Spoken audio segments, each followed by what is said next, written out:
दोस्तों नमस्कार। मन में है अगर विश्वास तो मंजिल मिलेगी ही, लेकिन लगातार हमें चलना होगा। होगा जहां कहीं अंधकार का राज, वहां दीपक सा बन के जलना होगा, दीपक से बन के जलना होगा। आज मैं एक ऐसे ही दीपक से आपकी रूबरू आपको करवाने जा रहा हूं। और हर माता पिता चाहते हैं कि हमारे घर में ऐसा दीपक हो, जो हमने जो सपने देखे हैं, हमने जो संघर्ष किया है, उस संघर्ष को एक ऐसी मशाल के रूप में जलाए कि हर माता पिता का जीवन धन्य हो जाए।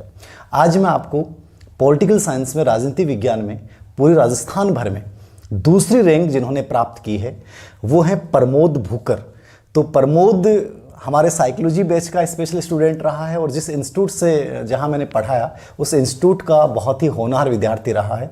और मैं तो कहता हूं कि ऐसे विद्यार्थियों से जिनका संबंध होता है, चाहे वो एक दोस्त के रूप में हो, चाहे वो एक पेरेंट्स के रूप में हो, चाहे किसी भी रूप में टीचर्स के रूप में हो, हर व्यक्ति वो अपने आप को धन्य महसूस करने लग जाता है, गर्वित महसूस करने लग जाता है। तो प्रमोद, आपका इस इंटरव्यू श्रृंखला में बहुत बहुत स्वागत है। और सबसे पहले तो मैं आपको बधाई दूंगा कि इतनी ग्रांड सक्सेस आप लोग ने प्राप्त की है। बहुत बड़ी सक्सेस मानूंगा मैं, क्योंकि हर बच्चा ये सोचता है कि मैं टॉप करूं, मेरिट में आऊं, लेकिन बहुत सारे बच्चों को ये नसीब नहीं हो पाता है। बहुत से बच्चे असफल भी हो जाते हैं, लेकिन आपने, और विशेष बात ये थी कि आपने प्रथम प्रयास में ये सफलता अर्जित की। तो इसके लिए बहुत बहुत बधाई आपको, पूरे परिवार को बधाई। और विशेष रूप से मैं प्रमोद की जो सिस्टर हैं अनीता जी भूकर, जो रसायन विज्ञान में व्याख्याता हैं फिलहाल, ठीक है, और नज़दीकी पोस्टेड हैं, इनके भी एक बहुत बड़ी प्रेरणा रही प्रमोद की सफलता के पीछे, उसका भी मैं आगे जिक्र करूँगा। तो प्रमोद, सबसे पहले मैं आपसे एक ही सवाल पूछना चाहूँगा कि आप सेकंड रैंक से चयनित हुए हैं, आप अभी फ़िलहाल कैसा महसूस कैसा कर रहे हैं, थोड़ा सा बताएं। सर, पहले तो बहुत बहुत धन्यवाद आपका। और शायद आपने जो बोला मैं भी, ये वो तो आपका बड़प्पन है, लेकिन उतना नहीं हूँ। एक मतलब ये आपका आशीर्वाद है, हमेशा मैं आपको दो प्रणाम करना चाहता हूँ। सर, महसूस का तो मैं शब्दों में तो बयान नहीं कर सकता, क्योंकि जब रिजल्ट आता है और मैं आपको फ़ोन करता हूं तो मेरे को अभी भी याद है कि मैं हड़बड़ा रहा था, हकला रहा था। आपको फ़ोन करते टाइम पे मैं अपना परिचय दिया तो आपने बोला आपका नंबर सेव था। तो सर, उस टाइम का और उस दिन के बाद में कुछ भी मतलब एक्सप्लेन करने लायक नहीं है। मैं वो जानता हूँ, और मैं अपने मम्मी पापा को, इनके चेहरे पे जो खुशी देखने की होती है कि वो मैंने रियल में देखी, अपनी सिस्टर की देखी, परिवार वालों की देखी। और सबसे बड़ी बात है, मैंने आपके चेहरे पे, जब मैं आपसे सीकर में हमारी मुलाकात हुई थी, तब आपके चेहरे पे खुशी देखी, तो ऐसा मन हुआ कि आज मतलब हाँ कुछ किया है, मतलब खुद के लिए नहीं, कि जो अपना आसपास के सराउंडिंग के लोग हैं, अपने चाहने वाले हैं, उनके लिए कि हाँ कुछ किया है। निश्चित रूप से यही होती है खुशी। तो उस खुशी को व्यक्त नहीं किया जाएगा, आपकी धड़कनें बढ़ जाएंगी। मुझे आज भी याद है, मैंने कॉल किया, इसका कॉल आया था खुद चल के कि सर मैं सेकंड रैंक से, तो इस ढंग से बात नहीं कर पा रहा था। मतलब बहुत ज़्यादा खुशी होती है तो हमारे सवेंग जो हैं वो अस्थिर हो जाते हैं, और सवेंगों के अस्थिर होने की वजह से वो जो बात हमें कहनी है वो हम कंप्लीटली और क्लियरली कह भी नहीं पाते हैं। और मैं चाहता हूँ कि ये खुशी आप में से हर एक उस बच्चे को जो इस इंटरव्यू को देखेगा और जो अपने माता पिता के सपने को सच करने के लिए जी जान से जुटा है, मेरी ये दुआ है। और प्रमोद की भी आपको शुभकामनाएं हैं कि आप भी ऐसी खुशी एक बार अपने जीवन में ज़रूर महसूस करें। प्रमोद, जैसा मैंने आपसे बात की तो मुझे ऐसा लगा कि आपके जो जीवन को मैंने थोड़ा सा सुना, जाना आपके माध्यम से, और आपकी सिस्टर ने आपके बारे में बताया कि आपका जो शुरुआत में विचार था वो ये था कि बिजनेस में कुछ करूँ, और आप दिल्ली गए थे तो उस समय भी आपके दिमाग में विचार था, और उसी विचार को लेके आप जयपुर आए, और जयपुर जीटी के पास आपने एक कैफ़े भी खोला था, और 30 से 40 हज़ार रुपये रेंट पे आपने दुकानें भी ली थी।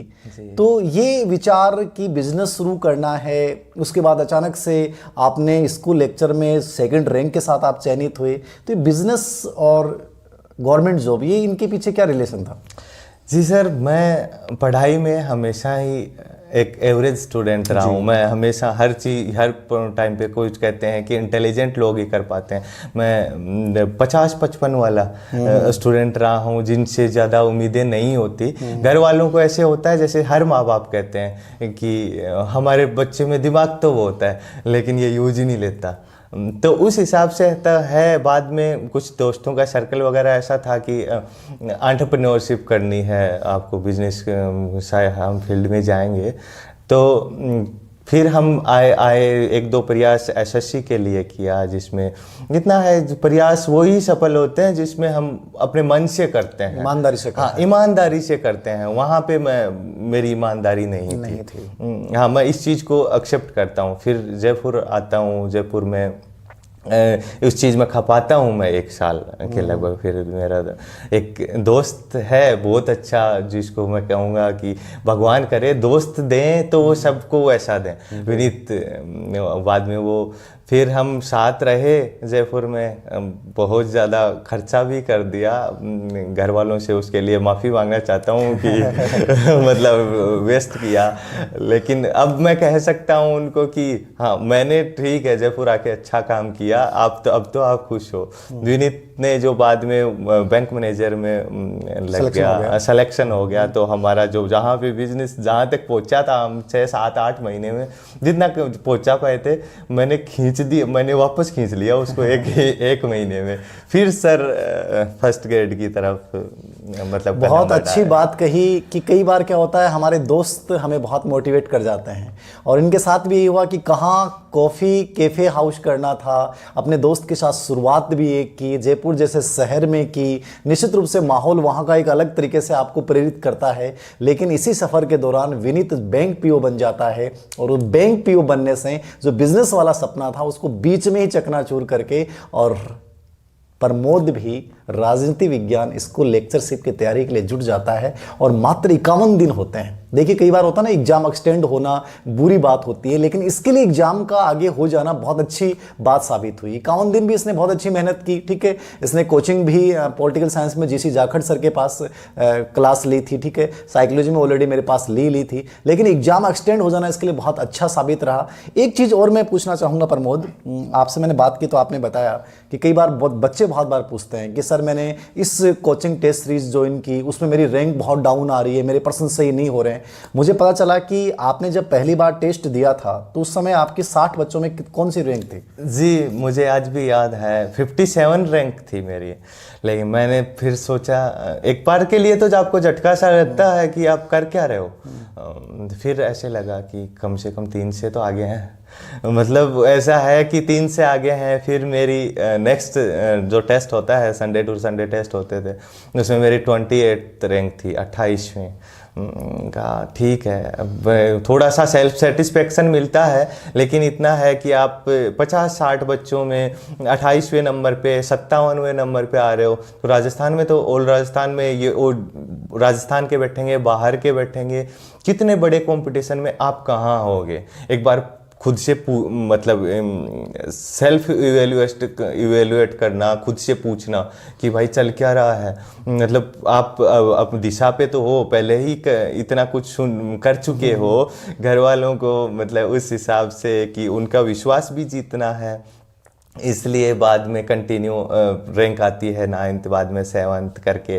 फिर इतना है, हम 3 दोस्त थे, आशीष में एक लड़की थी अंकेश, ये करके कि हाँ एक दी थी, प्रतिभा दी, जिनका 13 रैंक पे हुआ है। आशीष का भी सिलेक्शन हुआ है, झुंझुनू के है। अच्छा। हाँ, तो मतलब उनका था इतना, हमें कंपटीशन चलता था। कंपटीशन ऐसा नहीं कि मैं टांग अड़ा के वो मेरे को गिरा दें या ऐसा नहीं, सकारात्मक कंपटीशन, सकारात्मक प्रतिस्पर्धा का भाव, और ये हर तैयारी करने वाले में होना चाहिए। ईर्ष्या का भाव नहीं होना चाहिए, लेकिन ये सकारात्मक प्रतिस्पर्धा होनी चाहिए, तभी इसमें मतलब आपको हेल्प करती हैं ये चीज़ें एग्जाम तक, और एग्जाम के बाद में आगे लाइफ में भी हेल्प कर देंगे। निश्चित रूप से बहुत सुंदर बात मैं आपको कहूँगा कि कभी भी ये मत सोचिए कि आपकी अंतिम भी रैंक है, 58वीं रैंक है, तो वहाँ ये सोचना कि मैं किसी 2 या 3 बच्चों से तो ऊपर हूं। तो कितनी पॉजिटिविटी है, और उसके बाद वो रैंक एकदम डाउन होती जाती है, और एक दिन आप इतिहास रच डालते हैं और आप 2nd रैंक से चयनित हो जाते हैं।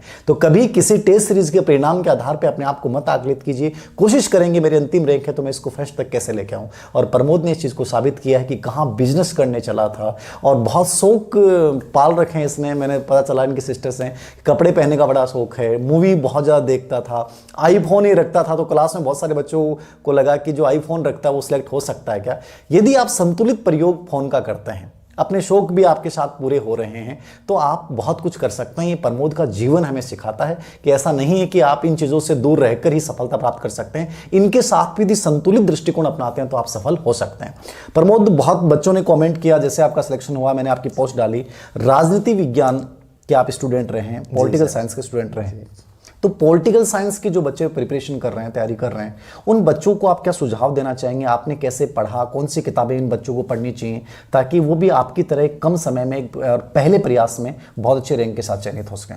जी सर, मैं सबसे पहले तो जो सेलेक्ट हुए हैं उनको बहुत बहुत बधाई देना चाहता हूं। जो मेरे दोस्त तैयारी कर रहे हैं और जो मतलब लड़कियां तैयारी कर रही हैं उनको बहुत बहुत शुभकामनाएं देना चाहता हूं कि इस वर्ष नए साल रिजोल्यूशन लीजिए कि एग्ज़ाम कब हुए डजेंट मैटर। मतलब वो गवर्नमेंट का काम है कि कब वैकेंसी आएंगी, कब एग्ज़ाम होगा, एग्ज़ाम पोस्टपोन्ड हो गया तो, लेकिन हमें नहीं रुकना, हमें अपने एग्ज़ाम की तरफ होना चाहिए। बाकी सबको पता है जो तैयारी करते हैं, प्लीज़ एक छोटा सा सजेशन ये दूंगा, बाकी आपकी मर्ज़ी है जो है, कि गाइड को जितना हो सके, कोई भी गाइड हो उसको अवॉइड कीजिए, क्योंकि पॉलिटिकल साइंस जिस हिसाब का सब्जेक्ट है गाइड्स में उसको कलेक्ट नहीं किया जा सकता।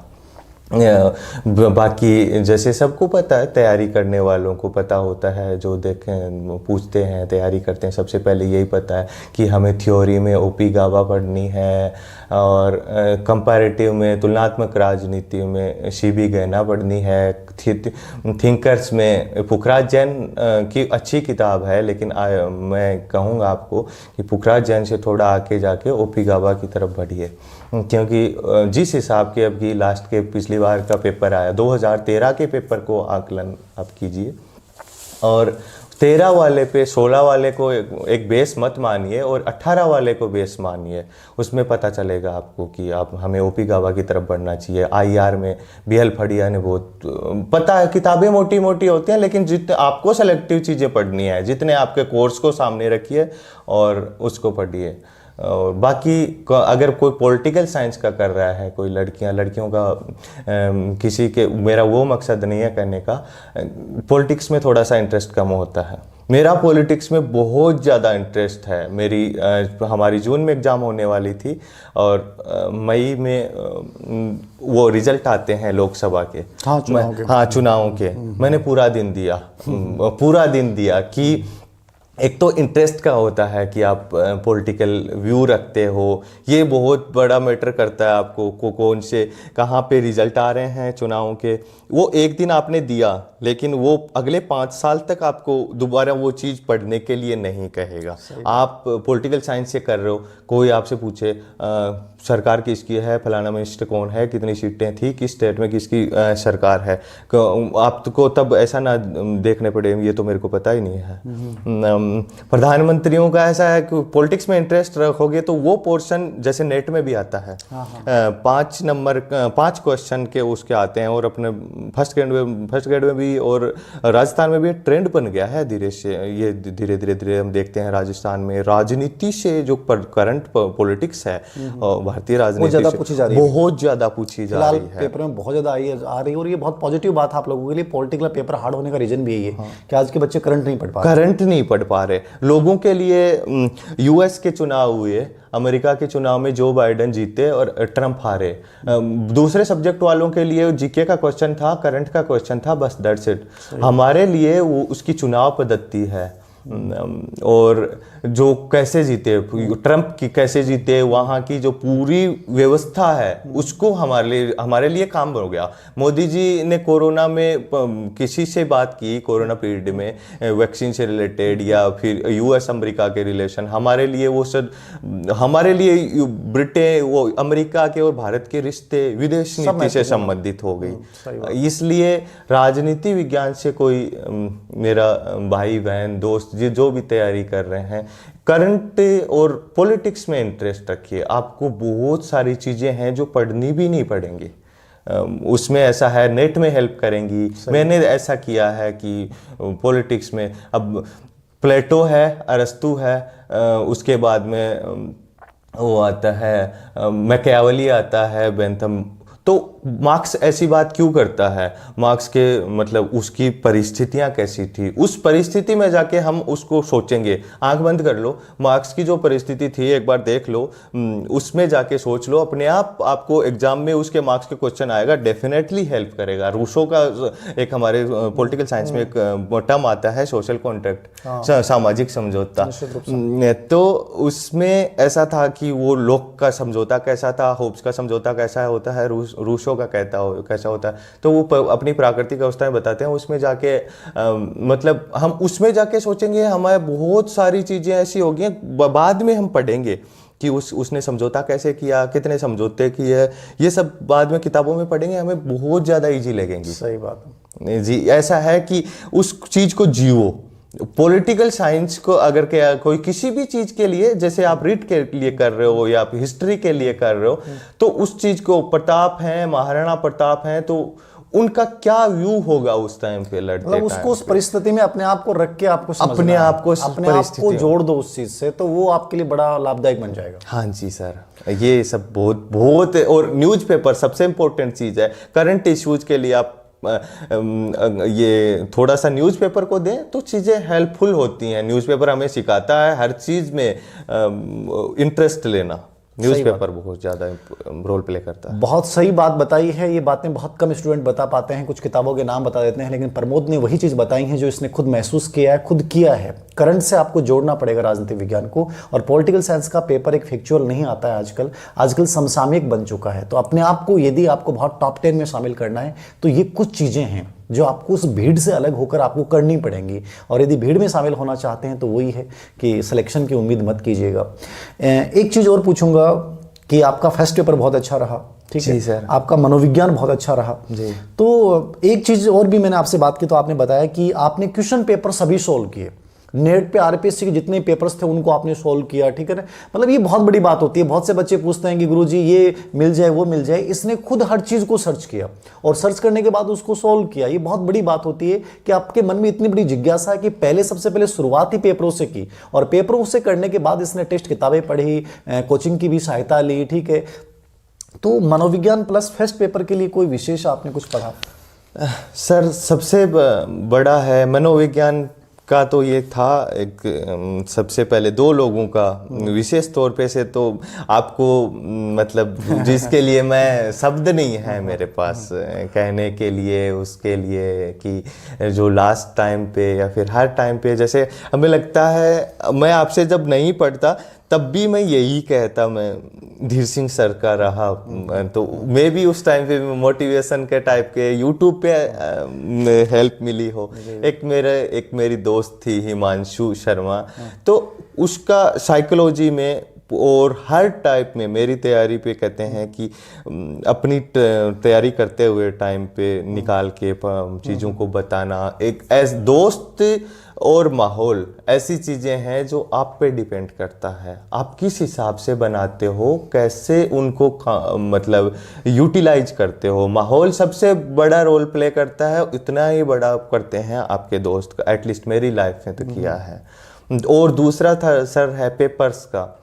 मैंने सर सबसे पहले तैयारी कर रहा था, तैयारी करने की सोची, तब जितने भी पेपर थे आरपीएससी की साइट पे नहीं देखा कि ये कॉलेज लेक्चरर का है न, या फिर ये सेकंड ग्रेड का है, अपने तो काम का नहीं है, और ये फर्स्ट ग्रेड का है। जितने आरपीएससी की साइट पे, इवन मैं बात करूंगा फैक्ट्री एंड बॉयलर्स, कोई मतलब फर्स्ट ग्रेड वाला नहीं सोच सकता कि ये अपने काम का है, लेकिन उसमें पॉलिटिकल साइंस का थोड़ा सा पोर्शन आते हैं, 4-5 क्वेश्चन आते हैं जो चाहे करंट से रिलेटेड हो। अब हमें ये पता चलता है, सब इंस्पेक्टर पेपर ले लें, कि क्वेश्चन कहाँ से आ रहे हैं। सही बात। क्वेश्चन की सबसे बड़ा होता है नेचर ऑफ क्वेश्चन, क्वेश्चन की प्रकृति क्या है, वो हमारे दिमाग के साथ खेल रहा है पेपर बनाने वाला। हम उसको कैसे एग्जाम हॉल में ये पेपर, ये क्वेश्चन आता है और हम ये सोल्व कर रहे होते तो क्या सोचते इस टाइम पे, ये सबसे बड़ा किया। बाकी अगर कोई भी मतलब तैयारी किसी भी कर रहे हो, आप रीड की कर रहे हो, उसके लिए आपको बहुत बहुत शुभकामनाएं और ऑल द बेस्ट। तो उसके लिए है पेपर्स की तरफ जाइए, मतलब कुछ भी पढ़िए, बार बार पढ़िए, उसको कंटिन्यू रखिए अपना स्टडी को, लेकिन पेपर्स को दिन में कम से कम 2 पेपर एटलीस्ट ऐसे हैं जिसको हल करना चाहिए, सोल्व करना चाहिए। उसमें पेपर्स में ये होता है, एक तो एक वैसे गाइड के क्वेश्चन होते हैं, उसमें ऐसा होता है सर गाइड लिखने वाले हम उसके दिमाग में उस टाइम पे क्या चल रहा होगा आपको क्वेश्चन फॉर्म करते टाइम पे। एक होता है पुराना जो क्वेश्चन आया हुआ वो पेपर के थ्रू पता चलता है, या फिर उसको करते टाइम इतना होता है एग्जाम पेपर सेटर क्या सोच रहा है, और दूसरा पेपर बनाएगा तो उसको बेस जरूर बनाएगा। इसलिए पेपर करना बहुत कंपटीशन में मेरे तो हेल्प करी है, और मैं जो भी पूछता है फ़ोन वगैरह आते हैं उसको यही सजेस्ट करता हूँ, आप कुछ भी पढ़ो लेकिन पेपर करना मत छोड़ो। सबसे बड़ी बात है कि पेपर, मैं भी बार बार आपको कहता हूं कि पूरे एग्जाम्स के क्वेश्चन पेपर आपको सोल्व करने पड़ेंगे, चाहे वो आप कई बार कहते हैं सर मॉडल पेपर के बजाय होगा कि आप आरपीएससी की साइट पे जाएं, या जो पूरे एग्जाम्स के क्वेश्चन पेपर की जो गाइडें आती हैं उनको लाके और एग्जाम हॉल वाला माहौल बना के उसकी तैयारी करें। प्रमोद की बातों से मुझे लगा कि इसने 2 बार इस बात का जिक्र किया कि इनकी जो महिला फ्रेंड रही उनका बड़ा योगदान रहा। आजकल जो आईएएस टॉप कर रहा है, आरएस टॉप कर रहा है, उनकी सबकी सफलता में कहीं ना कहीं महिला फ्रेंड का योगदान है। तो कहीं ना कहीं ये मैसेज नहीं जाएगा बच्चों के पास कि महिला फ्रेंड होनी जरूरी है? वो वैसी महिला फ्रेंड नहीं है सर, दोस्त है, और मतलब दोस्ती है, और कोई भी मतलब हम तैयारी करते हैं, डजेंट मैटर कि लड़का है वो आपको मतलब सूटेबल लग रहा है, किसी के साथ भी पढ़ो, लेकिन एक से बेहतर 2 होते हैं। कोई भी तैयारी करने वाला होता है उसके लिए एक से बेहतर 2 है। महिला फ्रेंड वैसी नहीं है, जस्ट फ्रेंड। वो तो समझ गया वो वैसी होती तो आप शायद यहाँ होते नहीं। मैं घर पे डिस्कशन कर रहा हूँ उस चीज का, अपनी सिस्टर सामने बैठी है उसके सामने डिस्कशन कर रहा हूं, तो इसका मतलब उसको पूरा पॉजिटिवली कर रहा हूं। ये बहुत बड़ी बात है कि हमारा दृष्टिकोण यदि उसके प्रति पॉजिटिव है, हमारे वो फ्रेंड बॉय भी हो सकता है, वो गर्ल भी हो सकती है। सबसे बड़ी चीज़ ये है कि हमें कितना कॉर्पोरेट करते हैं और कितनी हमारी सकारात्मक प्रतिस्पर्धा है। और ये चीज़ तो मैंने तभी देख लिया प्रमोद जब आपके घर पे श्रीमद् भगवत गीता, एक बार वो दिखाएंगे मुझे एक बार? ये जब मैंने देखा तो मुझे लगा कि इस घर में जो बच्चे हैं वो निश्चित रूप से बहुत पॉजिटिविटी के साथ हैं। जिस घर में भगवान श्री कृष्ण का ये संदेश है, ठीक है, तो ये जहाँ हो वहाँ इससे बड़ा मोटिवेशन क्या होगा। तो निश्चित रूप से आपके जीवन में इतनी पॉजिटिविटी भरी पड़ी है। घर का वातावरण मैंने आपका जब देखा, आपके सिस्टर से जब मैंने बातें की, ठीक है, तो मुझे तभी लग गया। आपके जीजाजी आपके साथ थे, आप दोनों साइकोलॉजी पढ़ने आते थे और प्लस ग्रुप डिस्कशन में आप जाके करते थे, और कहते हैं कि जीजाजी की सफलता में भी बहुत बड़ा योगदान आपका रहा, क्योंकि आप डिस्कशन, ये चीज़ मैंने बहुत बार महसूस की। प्रमोद को जब मैं क्लास में देखता था और जब मैंने अपने साथी जिसी जाखड़ सर से भी बात की, ये क्लास में मुझे ऐसा लगा कि इसके लिए सिलेक्शन मस्ट है। मुझे लगा कि 3 से 4 साल से लगातार तैयारी कर रहा है और कहीं ना कहीं असफल हुआ है, और इसके मन में ललक है कि मुझे इस बार सिलेक्शन लेना है। जबकि मुझे अब पता चला कि इसका पहला प्रयास था, लेकिन क्लास की जो गंभीरता थी, इसका जो क्लास में बैठने का तरीका था, इसका जो रजिस्टर को यूं पकड़ के लिखने का तरीका था, वो मुझे आज भी याद आ रहा है जिटीज। और जैसे क्लास खत्म होती है उसके बाद इसका तुरंत व्हाट्सएप पे पर्सन आ जाता है या ये कॉल कर लेता है। इतने कॉल इसने किए कि शायद एक हैसगढ़ के जो बच्चे तैयारी कर रहे थे वो सब एक तरफ था और ये एक तरफ था, ठीक है। ये बहुत बड़ी बात होती है कि आप में इतनी जिज्ञासा की प्रवृत्ति है, आपको लग रहा है कि मुझे सिलेक्शन लेना है, और उसके लिए चाहे आप अपने सब्जेक्ट टीचर हों या मैं साइकोलॉजी का मैं टीचर हूं, तो इन सब के पीछे पड़े रहना, चाहे वो टीचर बुरा माने तो मान जाए, और बहुत बार टीचर इरिटेट हो जाता है, यार ये कोई बच्चा है क्या, ठीक है। तो लेकिन फिर भी इसने पीछा नहीं छोड़ा और अपने आप को दिखा दिया कि टीचर्स की बातों का बुरा ना माने, टीचर्स के पीछे रहें, उसको बात बात के ऊपर पूछें, अपने जो भी डाउट्स हैं वो क्लियर करें। तो निश्चित रूप से प्रमोद आपने बहुत बड़ी ये सफलता अर्जित की है और इसके लिए बहुत बड़ी बधाई मैं देना चाहूँगा। मैं मानता हूँ कि किसी भी बच्चे की सफलता में सबसे बड़ा योगदान उसकी इसी सकारात्मकता का है, क्योंकि मैंने कहा ना कि ये जब क्लास में बैठता था तो ये मस्ट वाला सिलेक्शन, जबकि पहला प्रयास था। आप में से बहुत से बच्चे होते हैं कि गुरुजी 4 बार असफल हो गया, 5 बार हो गया, होगा कि नहीं होगा। कितनी पॉजिटिविटी है इसके चेहरे के ऊपर, ठीक है, जबकि ज़िंदगी के जीने का तरीका भी इसका बहुत अलग है कि हर चीज़ को इसने मैनेज किया, हर चीज़ें साथ चली हैं, उसके बावजूद इतने टॉप रैंक के साथ सिलेक्शन लेना। जैसे आपका सिलेक्शन हुआ, आप एग्जाम हॉल में थे और एग्जाम हॉल से आते आपने सबसे पहले फ़ोन किया सिस्टर को, ठीक है, और आपने कहा, मैं हमेशा बोलता हूँ ना, इनर सोल की आवाज़ कभी गलत नहीं होती, और आपने कहा कि मेरा पेपर ज़बरदस्त हुआ है, और ये भी कहा कि सिलेक्शन होगा तो तुम क्या दोगी, ठीक है। अपने सिस्टर से इन्होंने कुछ मांगा कि मेरा सिलेक्शन होगा तुम क्या दोगी। ये बड़ा मोटिवेशन होता है घर में जब कोई और अपने से पहले लग चुका होता है। और क्या मांगा था आपने? जी मैंने गोल्ड की चेन मांगी थी कि मोटी सी चेन होनी चाहिए। ये देखिए कितनी गजब की बात है कि आपके इनर सोल की आवाज़ आती है और अपनी बहन से जो है आप ये मांगते हैं और बहन जो है वो वादा करती है। मैंने अभी पूछा कि आप दोगे कि दोगो कि नहीं दोगे वो चेन, तो इन्होंने कहा निश्चित रूप से वो तो कोई बड़ी बात है ही नहीं मेरे लिए। इसका सिलेक्शन देखिए, परिवार में सबसे बड़ी खुशी यही होती है किसी भी भाई या बहन के लिए कि हमारा जब छोटा भाई हो या बहन होता है वो सिलेक्ट जब हो जाता है तो ये बहुत बड़ी, मैं कहता हूँ इससे बड़ा गोल्ड कुछ हो ही नहीं सकता। तो ये बहुत बड़ी पॉजिटिविटी है आपके जीवन में, सफलता में आपकी सिस्टर का बहुत बड़ा योगदान रहा है, पेरेंट्स का खैर योगदान होता है, टीचर्स का योगदान होता है, आपके दोस्तों का आपने नाम लिया है। ये सबसे बड़ी चीज़ है कि आपने हर व्यक्ति के योगदान को सराहा है। प्रमोद, एक चीज़ और पूछना चाहूँगा, आज के समय में बच्चे रीट की तैयारी कर रहे हैं, बच्चे बड़े विचलन में आ जाते हैं, तनाव में आ जाते हैं, तो आप इन बच्चों को क्या मैसेज देना चाहेंगे, कैसे क्या पढ़ें और कैसे इस प्रतिस्पर्धा के दौर में, क्योंकि आपका जीवन एक एवरेज स्टूडेंट रहे हैं, कहाँ बिजनेस की शुरुआत की, फिर कहाँ टॉप रैंक के साथ आ जाते हैं, जबकि आपने टॉप रैंक के बारे में सोचा नहीं था। जी सर, मैंने टॉप रैंक के बारे में तो नहीं सोचा था। शुरू में मैंने बताया कि 51 दिन का टारगेट लेके मैं तैयारी कर रहा था। उसके बाद में जैसे जैसे कहते हैं कि मे बी लाइन थोड़ी बड़ी हो जाए, लेकिन हाँ मुझे लगता है कि वो हम चलते जाते हैं और कारवां बढ़ता जाता है। सही बात। तो ये सर है मैंने हाँ आपके वीडियो देखता था तो ऐसा लगता था यार जो सर से इंटरव्यू जिसका ले रहे हैं कितने लकी होंगे वो। मैंने कभी भी नहीं सोचा था कि मैं आपके साथ बैठूंगा और आपसे बात करने का भी मौका मिलेगा। कहते हैं कि सपना होता है हर इंसान का, जैसे धीर सिंह सर का। आप क्लास में जैसे बातें बताते थे हमें, और आपसे बात करने में पता चला कि आपके फ़ोन पे विवेकानंद जी की फोटो होती है। वो आज भी है। हाँ मतलब वो मैं हमेशा कहता हूँ कि अपने आसपास का माहौल ऐसा रखिए, ठीक है ना, कि वो मोटिवेट करे। और मैं क्लास में दिखाता भी हूँ उस चीज़ को कि स्वामी विवेकानंद की फोटो मेरे फोटो में मिलेगी। आजकल तो बहुत से बच्चे मेरी फोटो लगाने लग गए हैं। विवेकानंद जी की फोटो जैसे आपने जब भी क्लास में बताया तो ये शायद एक उसको कहते हैं कि कोइंसिडेंस ही था कि मेरे सिरहाने हमेशा विवेकानंद जी की फोटो रहती है। मैं जब तैयारी करता था वहाँ से जो वाइब्स आती हैं कि मतलब जैसे विवेकानंद जी को ने कहा था उठो जागो तब तक मत रुको जब तक कुछ प्राप्त नहीं कर लो, अपना लक्ष्य नहीं प्राप्त कर लो। बाकी दूसरी चीज़ें हैं, मोटिवेशन हम कहीं से भी ले सकते हैं। एक बार सोते टाइम पे पूरा दिन खपा के तैयारी कर रहे हो, कुछ कर रहे हो, एक बार सोते टाइम पे अपने माता पिता का, अपने गुरुजनों का चेहरा याद कर लेना। क्या आज का दिन आपने जिया है? क्या आपने उनको संतुष्ट कर दिया है? आज का दिन क्या वो ये कल का दिन निकलेगा तो उसमें आप उनको कुछ बेहतर दे पाओगे? ये होता है सबसे बड़ा। सर के क्या कह रहा है, सर का जैसे हमेशा कहना था, will power is the best power. तो मतलब ये सब चीज़ें होती हैं, छोटी छोटी चीज़ें। नर्वस नहीं होना सबसे इम्पोर्टेंट चीज़ है। अपने आसपास का माहौल, और माहौल परिस्थिति कैसे भी हो, माहौल हमें खुद को बनाना पड़ता है। पॉजिटिव वातावरण में रह के तैयारी करनी है आपको। कुछ मैं बताऊं, जयपुर यहाँ से 100 किलोमीटर होगा।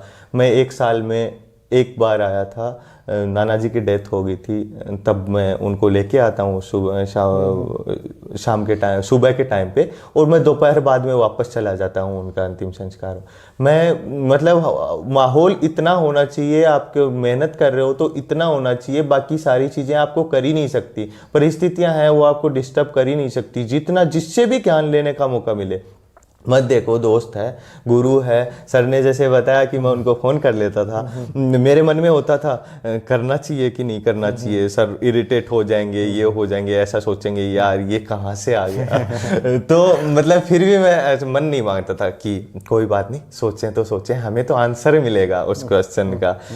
तो ये चीज़ें होती हैं। कोई भी बच्चा तैयारी कर रहा है, रेगुलर स्टडी करे, बार बार एक चीज़ आज पढ़ ली उसको 2-4 दिन बाद में, या जीवन में मतलब सबसे बड़ी होता है एक्सपीरियंस, हमें सिखाता है। एक्सपीरियंस उसी चीज़ का आता है जिसको हम बार बार करते हैं। सही। हाँ जी, ये है कि हर तैयारी करने वाला। बाकी मोटिवेशन के लिए तो धीर सिंह सर से बेस्ट तो मुझे आज तक कोई नहीं लगे, जिनको मतलब कहते हैं कि इनका मुस्कुराता हुआ चेहरा, वीडियो देखते ऑन करते ही मुस्कुराता हुआ चेहरा याद आता है कि पॉजिटिव वाइब्स आने लगती हैं।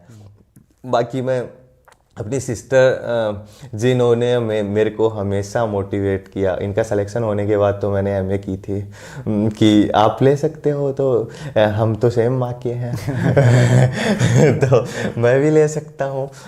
बाद में ऐसा था, चीज़ें थोड़ी सी बदल गई, मैं दूसरे रास्ते पे हुआ, लेकिन एटलीस्ट ऐसा हुआ कि, और ये भी एक कॉन्फिडेंस है, जिस दिन इनका सिलेक्शन हुआ था हम दोनों घर पे अकेले थे, और जिस दिन मेरा सिलेक्शन होता है, रिजल्ट आता है, हम दोनों घर पे अकेले होते हैं। हम मतलब कहते हैं कि कंट्रोल नहीं कर पा रहे थे वो खुशियाँ। मे भी ऐसा हो कि हमारा रिश्ता ऐसा है, मैं छोटा भाई हूँ, बड़ी बहन है, लेकिन हमेशा लड़ते लड़ते बड़े हुए हैं कभी इतने बड़े हो गए, कभी ये सब हो गया, पता नहीं लगे बहुत। लेकिन बहुत अच्छा लगता है इनके, ये किसी से बात करते हैं कि मेरे भाई के ऐसा ऐसा हुआ है, सेलेक्ट हुआ है, अच्छी रैंक के साथ हुआ है। तो ऐसा लगता है कि इस पल को देखने के लिए, इस खुशी को देखने के लिए बस एक जीवन भी चला जाए तो कोई दिक्कत नहीं, आपने कर दिया इस जीवन में। बाकी जैसे आपने बात की जीजा जी की, सर कोई भी होता है, हम लोग सिर्फ रास्ता दिखा सकते हैं, मेहनत तो खुद को करनी पड़ती है। वो मैंने उनको अपने पास रखा। वो आर्मी से रिटायर होके जैसे ही आए, पहले तो फॉर्म नहीं भरा, बाद में संशोधित विज्ञप्ति के साथ में उन्होंने फॉर्म भरा। फिर उनको मैंने पास रखा कि ऐसे होता है ना, एक वो आर्मी का जीवन लेके पढ़ाई में 15-20 साल का गैप लेके उसके बाद में पढ़ना, लेकिन मैंने उनको कहा कि ये चीज़ें पढ़नी है। मैं उनके लिए कभी ऐसे नहीं रखा कि हमारा मतलब ये रिश्ता ऐसा है कि मैं अपने जीजा जी को पढ़ा रहा हूँ। इवन कभी कभी ऐसा होता है, मैं उनसे कहता हूँ तेरे समझ नहीं आती क्या बात है, एक बार बता दिया, बाद में आत्मग्लानि होती थी, लेकिन उस टाइम उतना टाइम नहीं था। उनका भी उतना ही योगदान है। सुबह उठ के चाय पिलाया करते थे, हम रहते थे 3 जने, तो वो आर्मी का शेड्यूल है जिस हिसाब से वो 6 बजे 6 या 7 बजे वो चाय बनाते थे। मैं पढ़ने का ऐसा है, कभी भी पढ़ो, डजंट मैटर कि सुबह जल्दी उठ के पढ़ो, हाँ वो चीज़ हेल्प करती है, सुबह सुबह एनर्जेटिक रहता है, लेकिन मेरे से तो नहीं पढ़ा जाता। मैं रात को 3 बजे तक पढ़ता था और सुबह 8-10 बज जाते थे उठते उठते। तो ऐसा आपकी क्लास होती थी तब इतना होता है, तब अपना आप आंखें खुल के कि चला जाता था। यही बोलूँगा कि जो भी करो मन से करो, अपने घर वालों के लिए करो, अपने गुरुजनों के लिए करो, उनको आप फ्यूचर में मतलब फेस करो। तो ये नहीं होना चाहिए उनके आंखों में, ये पर्सन नहीं होना चाहिए आपने क्या किया। जैसे मैं अपनी 12th की जिस स्कूल में गया था की थी, उसमें 10 साल तक उस स्कूल में नहीं गया, क्योंकि ऐसा था कि उनका क्वेश्चन आएगा। केशवानंद स्कूल के रामनिवास जी ढाका को मैं बहुत ऐसे करूँगा कि उन्होंने विश्वास रखा हमेशा। जब भी बात होती थी तो वो कहते थे कि तू अच्छा करेगा, जब भी करेगा अच्छा करेगा। मैं नहीं गया उनके सामने, ये अब गया, उनको बहुत बहुत उनके भी धन्यवाद देना चाहूँगा। बहुत सुंदर बातें बोली हैं प्रमोद ने। सबसे बड़ी चीज़ ये है कि आपके परिवार के जो सदस्य होते हैं वो आपके दोस्त होते हैं। इनकी सिस्टर के साथ इनका झगड़ा होता था, और मुझे लगता है कि आज हर भाई बहन में बचपन में झगड़ा होता है, वो वास्तविक प्रेम का प्रतीक होता है। और झगड़ा नहीं होता है इसका मतलब मुझे लगता है कि वो प्रेम है ही नहीं। तो झगड़ा बहुत अच्छी बात है, और आज भी जब मैं आया तो दोनों बड़े आराम से हैं, तो ये बहुत अच्छी बात होती है। जीजा जी के साथ कितना कॉर्पोरेशन था इनका, ठीक है ना, मतलब हर चीज़ को समझना, डिबेट भी करना, ठीक है। तो ये अपने आप में एक परिवार की बहुत खूबसूरती होती है। और हम मध्यम वर्ग की जो परिवार है उनमें सबसे बड़ी चीज़ यही है कि हमारे जो रिश्ते हैं वो कहीं ना कहीं हमारी सफलता में योगदान देते हैं, हमारे टीचर्स हमारी सफलता में योगदान देते हैं। तो कोशिश ये करें कि प्रमोद एक सामान्य बच्चा है और आज इसने 2nd रैंक के साथ अपने माता पिता का सिर गर्व से ऊंचा किया है, हम लोगों का सिर गर्व से ऊंचा किया। मुझे तो बहुत खुशी हुई कि वैसे तो खैर पिछली भर्ती में 1st रैंक जो फिजिक्स से थे अमित रोहिला, वो मेरा स्पेशल बैच का स्टूडेंट था, और ये भी स्पेशल बैच का स्टूडेंट था क्योंकि इसने खुद जिद करके वो बैच चलवाया कि सर ये बैच चलाओ, यदि बच्चे नहीं होते हैं तो 10 बच्चों की फीस तो मैं दे दूंगा, इसने कहा था, ठीक है। इसकी जिद पे मैंने वो बैच शुरू किया था जयपुर में पहली बार, क्योंकि जयपुर में पहली बार शुरुआत की थी मैंने, ठीक है। इसके कहने पे वो बैच शुरू किया और बहुत सुंदर मतलब रिजल्ट रहा। तो अपने आप में ऐसे शिष्यों को पाकर, ऐसे स्टूडेंट्स को पाकर हम लोग भी अपने आप में गर्वित महसूस करते हैं। विद्यार्थियों को इसका यही संदेश है, ईमानदारी से करें, मन से करें। आपका बैकग्राउंड महत्वपूर्ण नहीं है, आपकी शैक्षिक रिकॉर्ड आपके लिए महत्वपूर्ण नहीं है। महत्वपूर्ण यह है कि जिस दिन आप खड़े हो गए उस दिन स्वामी विवेकानंद के उस वक्तव्य की तरह कि जब तक हम लक्ष्य को प्राप्त नहीं कर लेंगे तब तक रुकेंगे नहीं। तो आपकी सफलता प्रमोद न केवल मेरे लिए, पूरे परिवार के लिए और उन सभी बच्चों के लिए जो किसी न किसी रूप में लेट शुरू कर देते हैं, किसी न किसी रूप में हताश हो जाते हैं या बिजनेस माइंड में होकर उलझ जाते हैं, उन बच्चों के लिए आपका ये जो आज का इंटरव्यू है मुझे लगता है कि बहुत प्रेरणादायी साबित होगा। बहुत बहुत धन्यवाद आपका। और कोई और प्रश्न मैं लिखा था मैंने, कुछ बच गया हो तो मैं पूछ लेता हूँ। ठीक है, क्वेश्चन पेपर का आपने बता दिया, रिजल्ट एग्जाम, ठीक है। तो ये महत्वपूर्ण चीज़ें थी। क्वेश्चन पेपर पे विशेष रूप से आपको ध्यान देना है कि पूरे एग्जाम के जो क्वेश्चन पेपर हैं उन पे विशेष रूप से उन पे ध्यान रखें, उनको बार बार सॉल्व करें, एक्सरसाइज करें और एग्जामिनेशन जैसा माहौल अपने स्टडी रूम में बनाने की कोशिश करें। निश्चित रूप से आप सफल होंगे। तो प्रमोद, एक बार फिर से आपको बहुत बहुत आभार और ये शुभकामना देता हूँ कि आप आने वाली इससे भी बड़ी एग्जाम में बहुत अच्छी रैंक के साथ सफलता प्राप्त करें। बहुत बहुत धन्यवाद। जी सर, बहुत बहुत धन्यवाद आपका। जिसने भी मुझे प्रत्यक्ष और अप्रत्यक्ष रूप से इस चीज़ में योगदान दिया उसका मैं बहुत ज़्यादा बहुत धन्यवाद बोलना चाहूँगा। यही कहूँगा कि लास्ट में यही कहूँगा, जो भी करो मन से करो, अब ज़रूर सफल होगे। जरूर जरूर, बहुत सुंदर विचार के साथ, धन्यवाद।